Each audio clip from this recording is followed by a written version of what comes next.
첫 번째 소식은 20일 주요 뉴스를 독차지한 바이든 방한 관련 내용을 요약 정리해 전하겠습니다.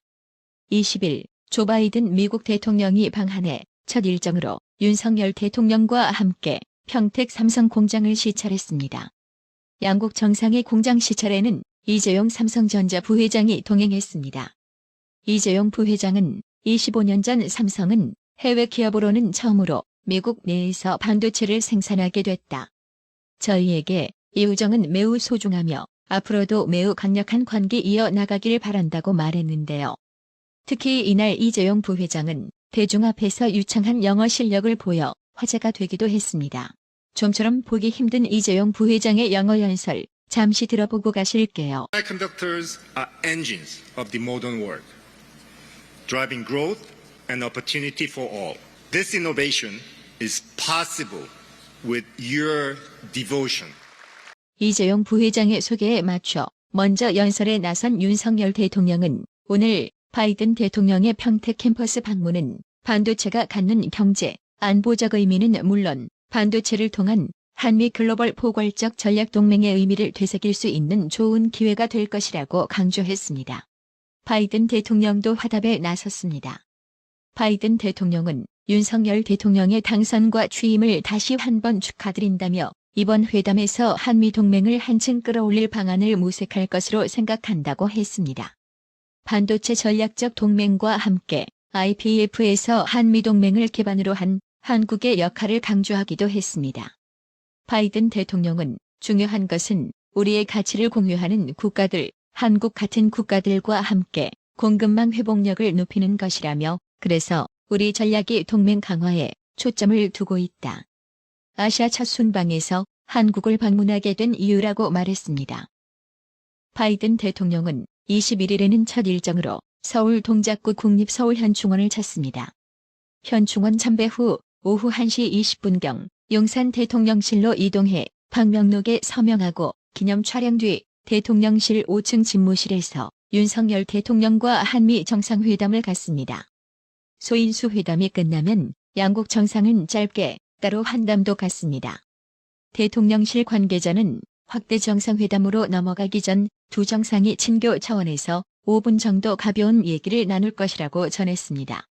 윤석열 대통령과 바이든 대통령은 정상회담 뒤 오후 3시 30분경 대통령실 지하 1층 대강당에서 공동 기자회견을 엽니다. 오후 7시경에는 윤석열 대통령이 서울 국립중앙박물관에서 주재하는 공식 만찬에 바이든 대통령이 참석합니다. 이날 만찬에서 일부 언론들은 김건희 여사가 저녁 국립중앙박물관에서 열리는 만찬 행사에 깜짝 등장할 가능성이 높다고 보도했는데요. 이번 바이든 대통령 방한에서 김건희 여사의 역할은 제한적일 수밖에 없습니다. 김건희 여사의 카운터파트인 질 바이든 미국 영부인이 오지 않았기 때문입니다. 최근 돼지 기름 빠지듯이 지지율이 곤두박질치고 있는 민주당이 또 엿같은 이상한 수작을 부렸는데요. 한덕수 국무총리 후보자 임명동의안이 20일 국회의원 3분의 2 이상 찬성으로 국회 본회의를 통과했지만 졸렬하기 짝이 없는 민주당은 검수완 박법 강행 처리 때 법사위원장석을 점거한 김기현 의원의 국회 본회의 출석 정지 30일 징계안을 가결시켰습니다. 이날 김기현 의원은 징계안이 가결되기 직전 연설에서 굳이 징계할 거면 윤미향, 최강욱, 박완주부터 제명하라고 항변했습니다. 직접 들어보고 가실게요. 민주당 지도부 여러분, 정말 본의원이 지도부 여러분이 생각하는 것처럼 국회의 명예와 권위를 실추시켰다고 생각한다시면 나쁘게 비겁하게 출석 정지 30일 이렇게 하지 마시고 차라리 제명시키십시오. 그게 간명하지 않습니까? 기왕에 저에 대한 징계를 추진하시겠다니까 좋습니다. 그러면 먼저 선행 조치하셔야 될 게 있습니다. 뭔지 아세요? 일본군 위안부 피해자들이 피눈물을 이용해서 호의호식한 민주당 전 소속 윤미향 의원, 조국 수호에 앞장서고 오늘 판결도 났죠. 집행유예 판결, 불법 범죄 행위했다고. 거기에 짤짤이 논란까지 벌이고서도 뻔뻔하게 고개를 들고 있는 최강욱 민주당 의원, 성범죄에도 불구하고 그냥 당원에서 제명이라고 하는 꼼수로서 국회의원직을 계속 유지시켜주고 있는 민주당 소속이었던 박완조 의원, 특히 이분은 민주당 정책위원회 의장 고위직 당직자 출신이시죠. 이런 분들이야말로 국회의 명예를 떨어뜨려서 엉망으로 만들어 놓은 것이고 조각조각 박살 내어놓은 분들입니다. 이런 분들에 대한 제명을 먼저 추진하셔야 마땅한 거 아닙니까? 민주당의 엿 같은 소식이 하나 더 있습니다. 오는 22일 청와대에서 열리는 KBS 열린음악회를 두고 민주당의 비판이 거셉니다. 더불어민주당 과학기술정보방송통신위원회, 문화체육관광위원회 위원들은 열린음악회를 윤석열 정부의 지방선거 지원에 공조하는 선거 개입이라며 국민의 방송 KBS가 정권의 홍보방송이 되기로 작심했는가라고 거세게 비판했습니다. 민주당 과방위, 문체위 위원들은 20일 발표한 성명서에서 KBS는 청와대 개방 특집 열린음악회 개최를 중단하라며 이처럼 밝혔습니다. 불과 얼마 전까지만 해도 정권자 봤을 때는 입 다물고 있더니 매사에 정치적 논리를 적용해 목리를 쳐부리고 자빠진 민주당, 참 얼척없는데요. 해당 소식에 네티즌들은 정권 홍보 방송은 이전 정권에서 많이 본 것 같은데 그건 지난 5년간 니네가 했던 짓이고요. 크크크라며 나만 이용해 처먹어야 하는데 다 내 거라는 도둑놈 심보. 광우병, 광주, 촛불, 세월호, 국민은 우리만 이용해 처먹을 수 있는 권리다. 이상 민주당 일동이라고 비꼬았습니다. 열린음악회가 청와대에서 열리는 것은 1995년 5월 이후 27년 만의 일인데요. 특히 일부 언론에선 윤석열 대통령 부인 김건희 여사가 음악회 관람을 유력 검토한다고 보도해 더욱 대중적 관심이 쏠렸습니다. 대통령실 핵심 관계자는 지난 19일 중앙일보와의 통화에서 이번 주 일요일 열리는 열린음악회에 김건희 여사가 관람하는 방안을 논의하고 있다고 전했습니다. 대한민국 사법부는 아직 살아있나 봅니다.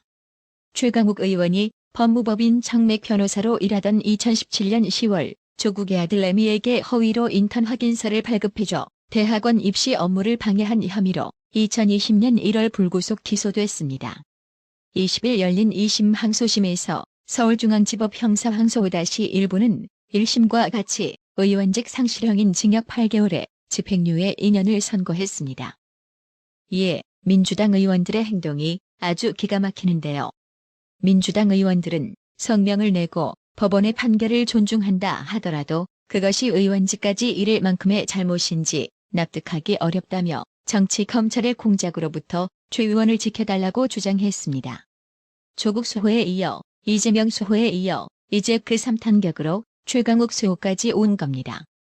특히 성명에는 민주당 출신 민형배 무소속 의원이 참여했다라는 점입니다. 민형배 의원은 현재 무소속이지만 이른바 검수완 박 법안 처리를 위해 지난달 민주당에서 위장 탈당한 것으로 민주당 내 강경파 초선 모임인처럼의 소속이기도 합니다. 이런 인간을 과연 정상적인 국회의원이라고 할 수 있을까요?